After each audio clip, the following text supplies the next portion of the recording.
Hello, Lian here. And today, sobrang excited ako na unbox itong ating bagong item. Yan, nakikita ninyo, ang nasa harapan ninyo ngayon ay ang Inco na spray gun. Ang kagandahan dito is hindi nyo na kailangan ng compressor. Electric power siya. Hindi rin ito yung cordless na spray gun ng Inco.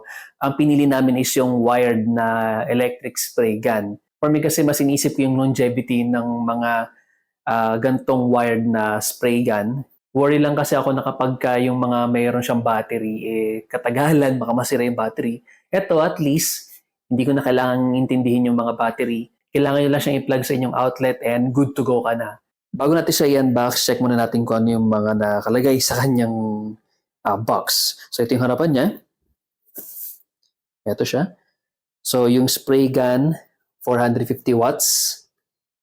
And ano bang mga nandito? Makikita nyo dyan yung kanyang mga features like adjustable flow rate, copper nozzle.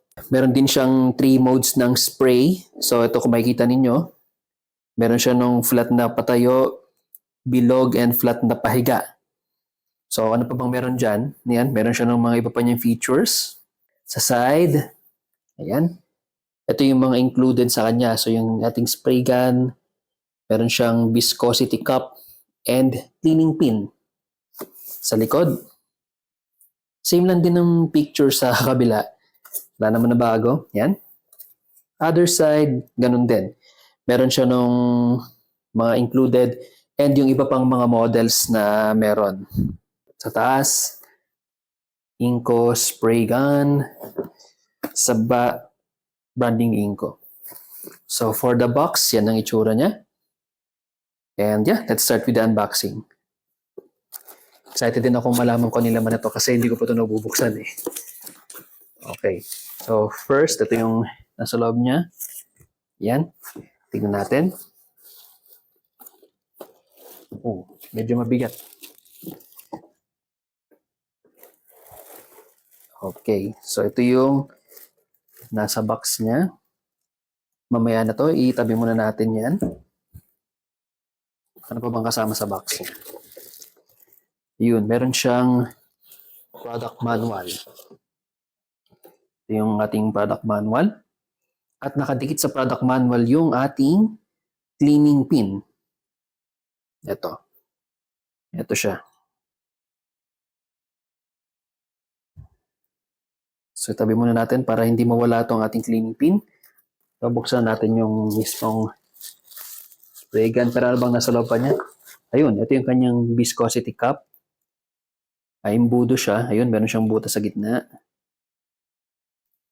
Okay. At yung spray gun itself.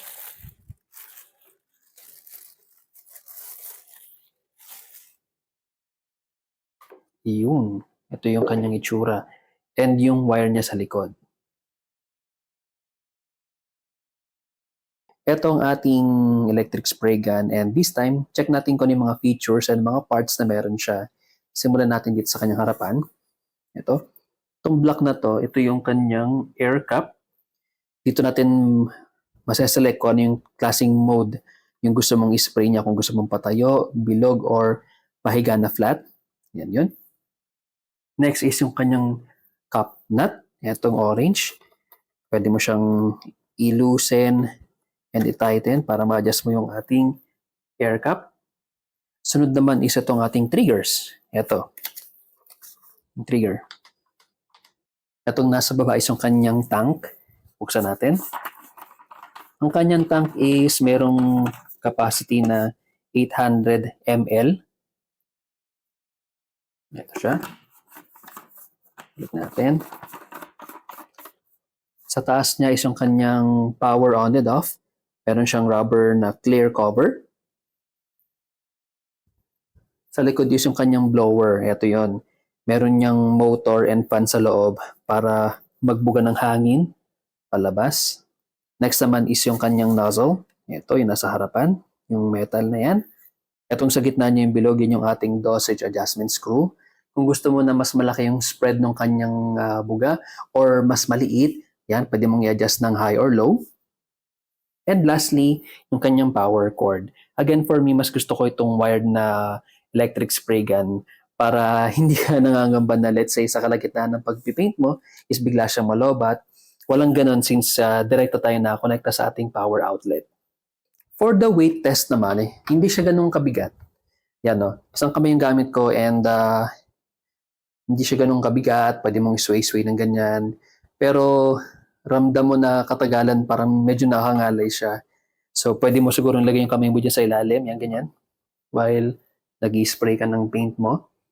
Pag-check ko kasi yung kanyang weight is mga nasa 1.2 kilograms. So, hindi naman siya ganun kabigat, sakto lang. And I think yung ganung bigat is manageable naman. Isa rin sa nagustuhan ko sa kanya is since flat, itong ating tank and itong handle niya is flat, kung mapapansin niyo pantay siya, pag hindi niyo na ginagamit or hindi niyo pagagamitin, pwede niyo siyang itayo ng ganyan, no? O, di ba angas? So, simpleng-simpleng design and simpleng functionality pero napaka-astig. Ipapakita ko sa inyo kung paano palitan yung mode or yung buga ng ating spray gun. Again, dito meron siyang 3 modes. Meron siya nung spray na vertical, bilog, and flat. Yan. And syempre, para mangyari yun, kailangan mong baguhin yung ating air cup sa harapan. Ayan yun. And ipapakita ko sa inyo kung paano binabago yan. So, ito yung ating air cup sa harapan, yung black. Luluwagan nyo na itong orange part na to. Ayan. So, yung gantong nakahiga na air cup niya is, ang buga niyan is patayo. Kung gusto niyo ng bilog na pagbuga yung kanyang paint, from this position, tatanggalin niyo yung ganyan, islant nyo lang yan. Patagilid lang ganyan. So kapag naka-incline siyang ganyan, ang buga ng inyong pintura is pabilog. At kung gusto niyo naman na pa-horizontal na flat, itayo nyo lang ng ganyan yung ating air cups and ang buga niyan is flat na. And syempre, kung gusto niyo naman na balik sa pa-vertical o patayo yung kanyang spray paint, yan, ipahiga nyo lang yung inyong air cups and goods na yan. So yan ang unboxing ng ating Inco electric spray gun. Excited na akong gamitin ito kasi kung makikita niyo sa mga videos ko or kung hindi niyo pa alam, yung hood ng sasakyan namin is sobrang kupas na. So since meron tayong electric spray gun, pwede ko na siyang i-DIY na pinturahan. So excited ako doon. Siyempre, kapag ginawa natin yun is i-video natin and i-review natin kung ano yung feedback natin sa ating Inco spray gun. And sana maging maayos din yung pagpipintura ko nun. Baling gagawin ko is manonood ako ng mga videos, tutorial kung paano gawin yon, kung paano magpintura ng sasakyan. Ang kagandahan lang dyan is since meron na tayong ganitong item, mas mapapadali yung ating pagpipintura. Kasi hindi lang naman sasakyan yung pwede natin gamitan yan. Pwede rin natin gamitin ito sa mga let's say cabinet na gusto yung pinturahan. Marami kang pwedeng paggamitan. So imagination mo na lang siguro yung limit kung saan mo siya pwedeng magamit.